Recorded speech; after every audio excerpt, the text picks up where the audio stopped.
we don't even get to see them shoot the wolf. It goes to more fucking dancing. All of our neighbors and our friends, and Ted, we're sorry. God damn it. I was looking at Pappy with that tail on his hat. All right, I'm done. Dude, they're doing another performance. Done! Where are you? Are you bound for home?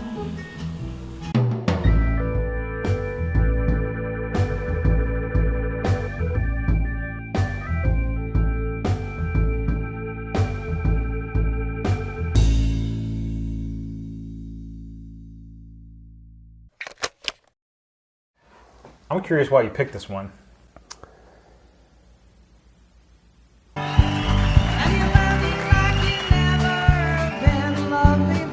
Today we watched Howling 7, which is actually the 7th in the series of the Howling movies, which I've seen none.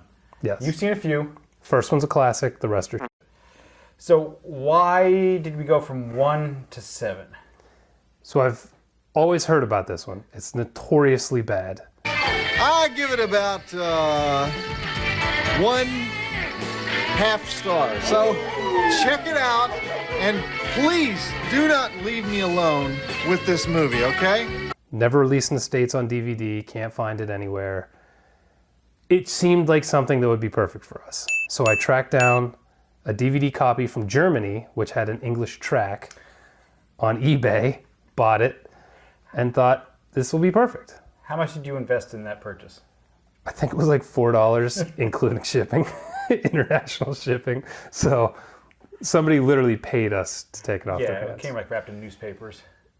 And the joke was on us. Yeah, it was. I want to say, first of all, thank you. Once a werewolf has developed fully, then beholds its first full moon, it becomes engorged with an awesome new power. I don't want to hear about it. You needed a little more liquid encouragement to get through this one than most other movies. And these aren't joke beers either. One of these is like 9.5%. One's like 8 something. Like, fuck you. All right, no, this is our set. This is our prop. We'll just say the notoriety is earned. This is barely a movie. Hey, Ted, you into anyone else besides George Jones? As a matter of fact, Brock, I'm into necrophilia, sadism, and bestiality. Ted. Oh, yeah? Yeah, but I think I'm flogging a dead horse. It's a vanity project. The same guy wrote, directed, starred in it, the whole 9 Produced yards. the whole thing. But Clive Turner.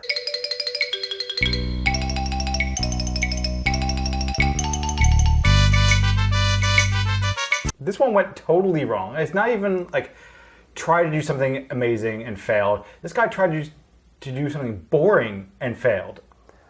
So usually I try to summarize these movies. Please do.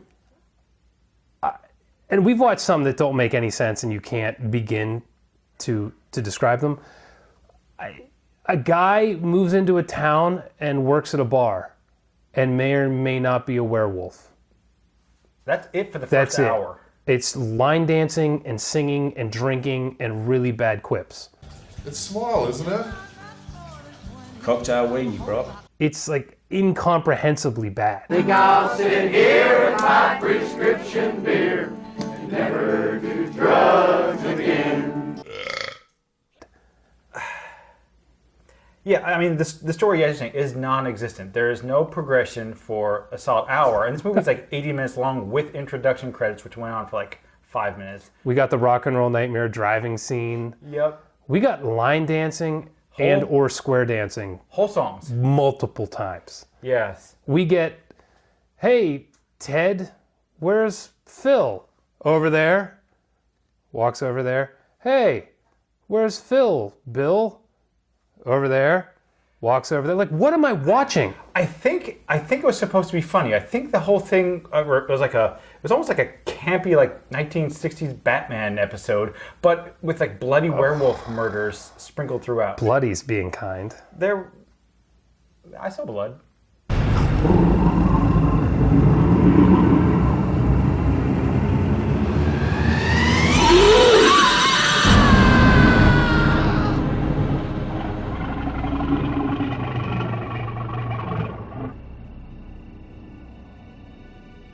right, so we found one bad thing about this movie.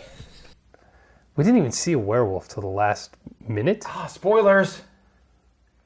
Am I spoiling? What, dude? There's nothing to talk about. You know what's great? Aaron is going to have to comb through this movie for some of the stuff we're going to talk about.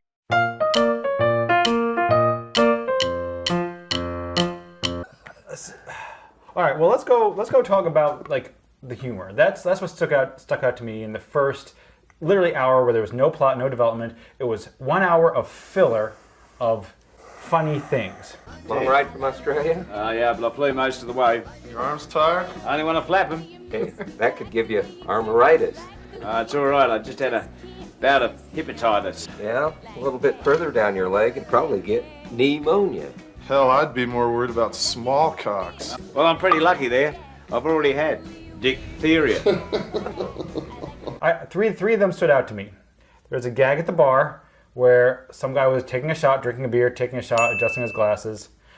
And for some reason, they decided to make that into some sort of weird montage where, like, the main characters were mimicking this one guy drinking. And it was like, it didn't fit. Like, all these gags didn't fit. It didn't make sense. It didn't, like, it wasn't funny. I mean, that's subjective, but...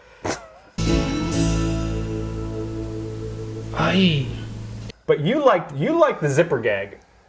No, I didn't understand it. Loved it. All of a sudden, the stars at night are big and bright.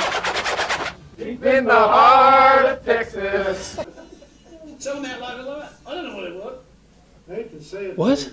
What was that? But they're in California. That's the song. It's just what you do. What song? I'd never heard that song. Dude, it was weird. It was like middle of the day too. It's like, why are you even all at the bar? What's going on Well, here? the bar was the one of two scenes. It was at the motel or the bar, and we think that it was just either owned or like friends of the director. Like, I don't know what happened. If it seems like we're struggling to explain this movie, it's because we are. I don't know what to talk about. There was a fart joke.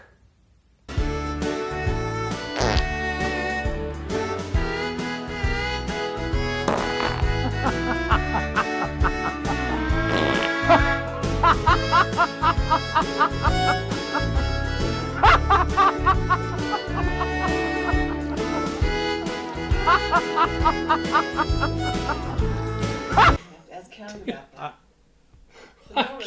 There's something going on.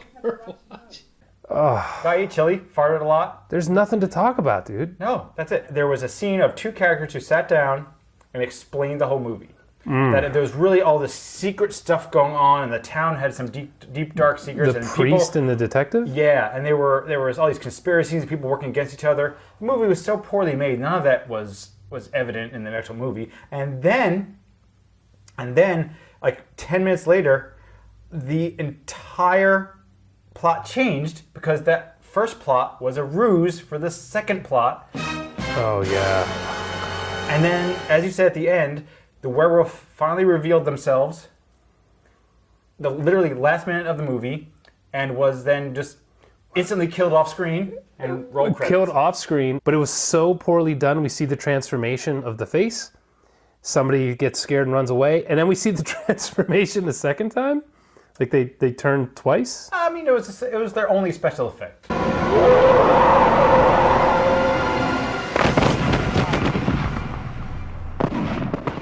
We don't even get to see them shoot the wolf.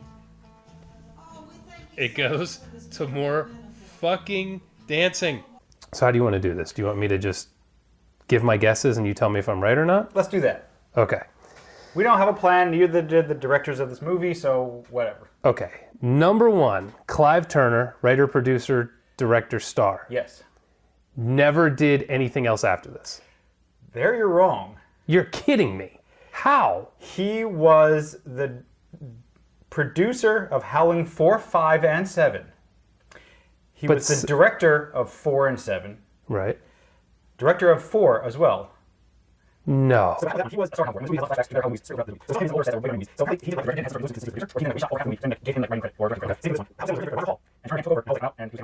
Okay, but I didn't say he never did anything else. I said never did anything again. I'm saying after Howling 7. Oh. There's no way he got another job. Lawnmower Man 2.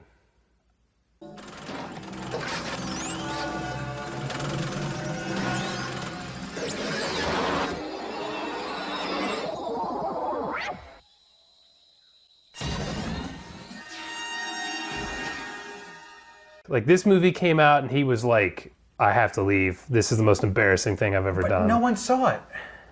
Nobody till now. Yeah. And They did show this on Monster Vision in the 90s. Oh. They did show That might this. have done it for him. When Joe Bob's ripping on you, you leave. All right. Okay. You had another guess.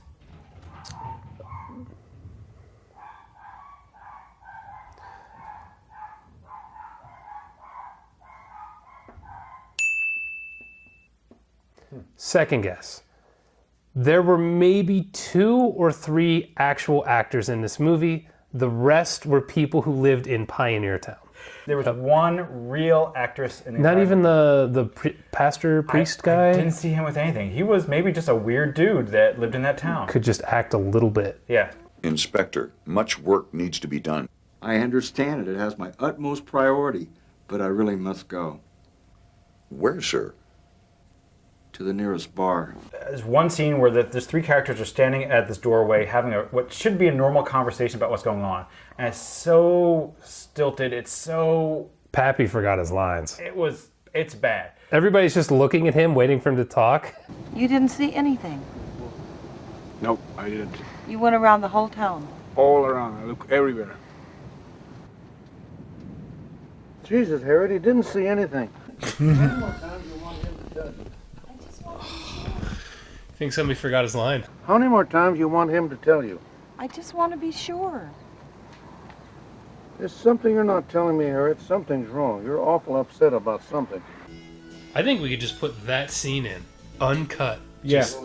That's the whole review. This is the movie. Yep. And I wondered if Clive Turner lived in Pioneer Town or owned the bar or frequented the bar. He has to be involved in that town somehow. I don't know. It doesn't look like there's much there to attract a big Hollywood producer. That's an Australian.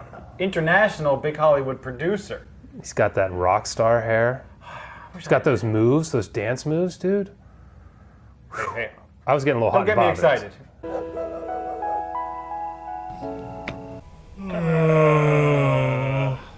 Howling 7 with the German titles. Is it so bad it's good? This is the worst movie we've seen, and there is so little like fun and joy in it. It's just watching grass grow. This is not so bad it's good. It's just for the reputation it got as being like something that we would enjoy. I couldn't recommend it. This is quite literally the opposite of so bad it's good. This is so bad it's almost unbearable. It's as bad as it gets.